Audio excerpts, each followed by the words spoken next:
রান্নার জন্য নিয়েছি যে রুই মাছ আমি ভালো করে ধুয়ে পরিষ্কার করে নিয়েছি। আর রুই মাছ রান্না করবে যে আলু ডাঁটা আর এই যে বেগুন দিয়ে একটা আলু নিয়েছি আর একটা ডাঁটা নিয়েছি আর একটা বেগুন, এটা দিয়ে রুই মাছ রান্না হবে। 4 কেজি দিয়ে নিয়েছি, এটা রাখে দিলাম। আর এই যে পাশে নিয়েছি কচি কাঁচকলা, যখন আমি খোসাটাও কেটে ভালো করে কুচিয়ে ধুয়েও নিয়েছি পরিষ্কার করে। আর এর জন্য নিয়েছি পেঁয়াজ রসুন আর কাঁচা লঙ্কা, আর এদিকে আছে একটু সরিষা বাটা নারকেল বাটা। তো বন্ধুরা দেখতে থাকুন। আর মাছ এখন লবণ হলুদটা মেখে নেব। এবং হলুদ দিয়ে দিচ্ছি,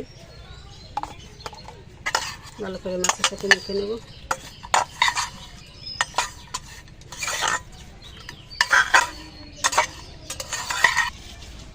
বাবা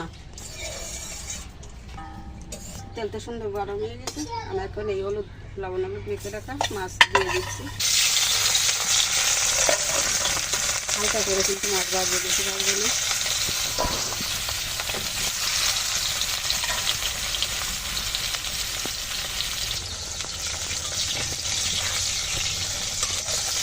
মাছগুলো উল্টিয়ে নেব।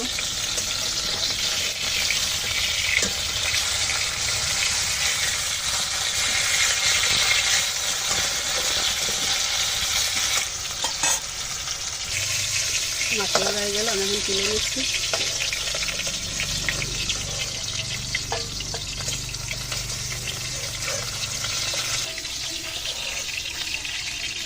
মাছটা ভালো করে ভেজে তুলে নিলাম। আমি তেল দিয়েছি, তেল তো গরম হয়ে গেছে। এখন ফোড়নে দিয়ে দেবো। ফোড়নে দিয়ে দিচ্ছি একটা শুকনো লঙ্কা আর একটা তেজপাতা।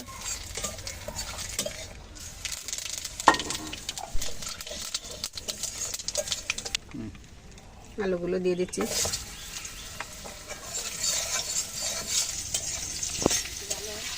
আর সেটাই কিন্তু আমি করে থাকি, তার কারণে তো সবার আগে কিন্তু শরীরটা দরকার সুস্থ থাকার। আমি নিজে যদি সুস্থ না থাকতে পারি তাহলে আমি তো জায়গাতে কোনো কিছুতে কিন্তু করতে পারবো না, আমি নিজেও তো ভালো থাকতে পারবো না। ওই জন্য নিজের শরীরকে আগে রাখতে হবে ভালো, তারপর সব কিছু।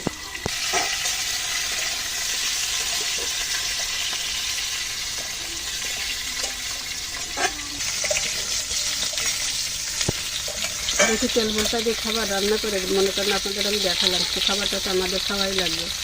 আর যেটা খাবার আমি খাবো সেটা যদি আমার শরীরের পক্ষে ক্ষতি করে সেটা নিশ্চয়ই আপনারা চাইবেন না। তাই আপনাদের কাছে অনুরোধ করি, ভালোবেসে আপনারা দেখতে থাকুন। দেখতে দেখতে নিশ্চয়ই পছন্দ হবে।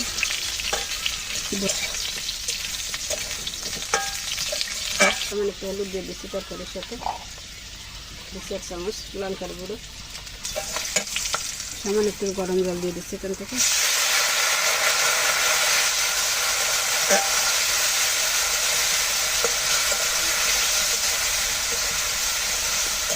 জল প্রচণ্ড পরিমাণে কিন্তু জ্বলে যায়, মশলাটা পুড়ে যাওয়ার ভয়, এই জন্য একটু জল দিয়ে একটু কষিয়ে নিচ্ছি।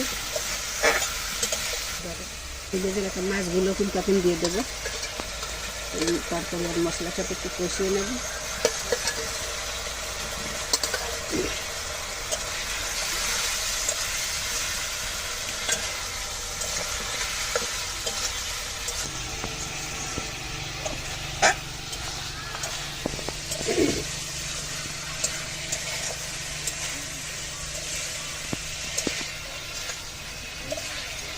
কত সময় লাগবে রান্না করতে? মাত্র শুরু করলাম, এখন যদি জিজ্ঞাসা করা যে কতক্ষণ লাগবে। এদিক ফিরে বলো। হ্যাঁ, গুড লুকস।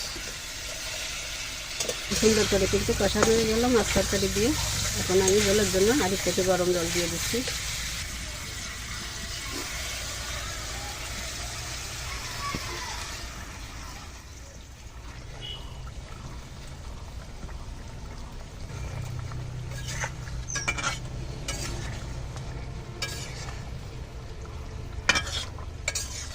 আবার একটু ঢাকা দিয়ে রান্না করবো। নিলাম, রান্না কিন্তু হয়ে গেল।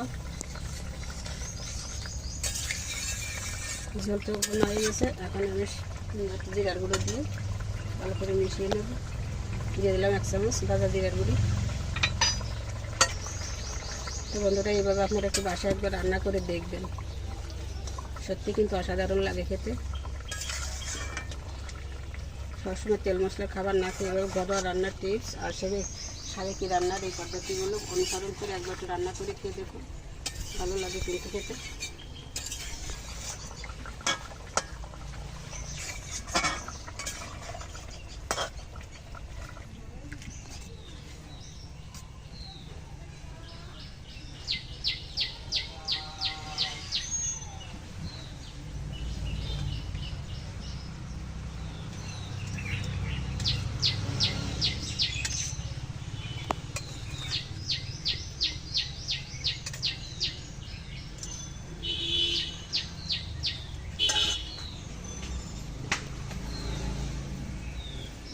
না তো বন্ধুরা, এই যে রুই মাছ তোমার রান্না হয়ে গেল।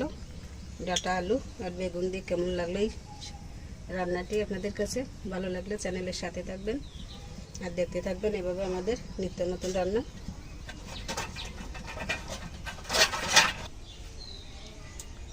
তো বন্ধুরা, ভালো লাগলে চ্যানেলের সাথে থাকবেন, চ্যানেলটিকে সাবস্ক্রাইব করে রাখবেন। ইউটিউব থেকে যারা দেখবেন আর ফেসবুক থেকে যারা দেখবেন চ্যানেলটিকে ফলো দিয়ে রাখবেন, আমাদের সাথেই থাকবেন, এভাবে নিত্য নতুন রেসিপিগুলো দেখে যেতে থাকবেন।